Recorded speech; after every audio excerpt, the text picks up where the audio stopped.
Something that has surprised me about teaching is how hard it is.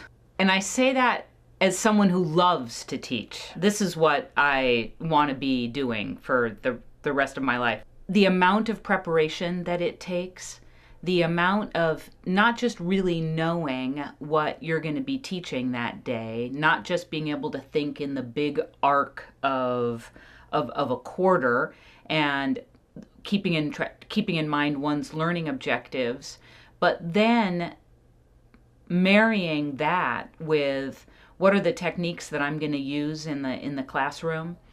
It's so Jesuit, isn't it? That while you're teaching, you have to be in the moment, and yet you have to simultaneously be floating above yourself, making sure, hey, am I headed to where I need to get to by the end of this class period?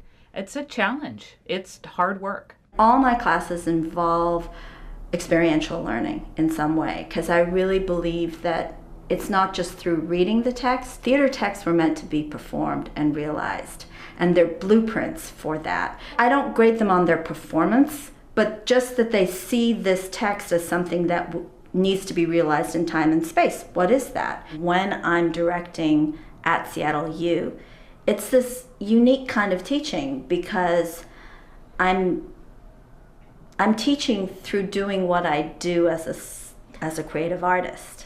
So there's no separation between the theory and the practice. There's no separation between me as a teacher or as an artist in that moment. I'm both at the same time. Realization and less of a... Yeah. And it's a little less... Realization. Yeah. It's a little less... All right, here we go. An assignment that I find particularly effective is in my diversity management course. In that course, part of what I'm trying to do is to get students to think about how they react to people who are different from them and why those reactions may exist. And so one of the things I ask them to do is to write down everybody who's in their network. And I try not to prime them too much. I just say, hey, write down the people that you think influence you, that you go to for advice, that you share things with, that you're close to. And so they write down those people. And then I ask them to make a grid and to evaluate each of those people on a variety of dimensions. So to evaluate them on age, race, sex, religious beliefs, etc., political views. And then I ask them to put in the grid same or different. So are they the same as you or different than you on these dimensions? Inevitably, their networks are 90% the same as them. And so then we start to have this discussion about why is that true? Because most of my students will say, I think I am very open to people who are different than me.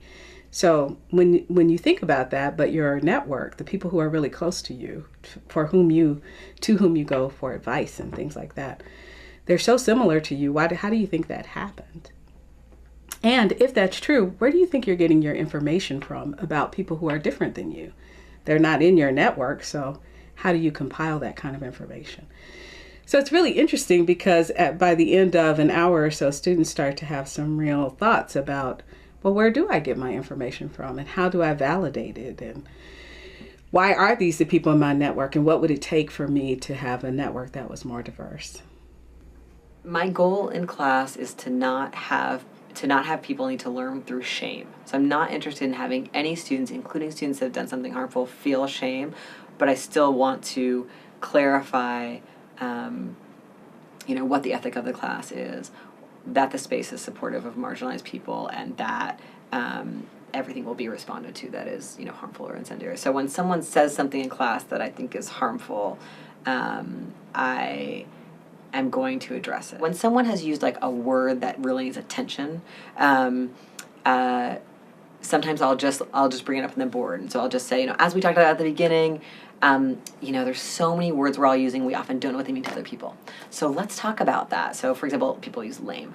Like that's like a really offensive word that a lot of students use. They just don't know that it's offensive. So I'll say like, this word just came up, not to pick on anyone, but this is a word we hear all the time on our campus. So let's think about this, why might this word be controversial to to people in some of the movements we're studying? That kind of thing. So I'll try to do a like a loving adjustment, reframe. Let's go deeper. Let's get some real history on this, or let's find out why people are concerned about this.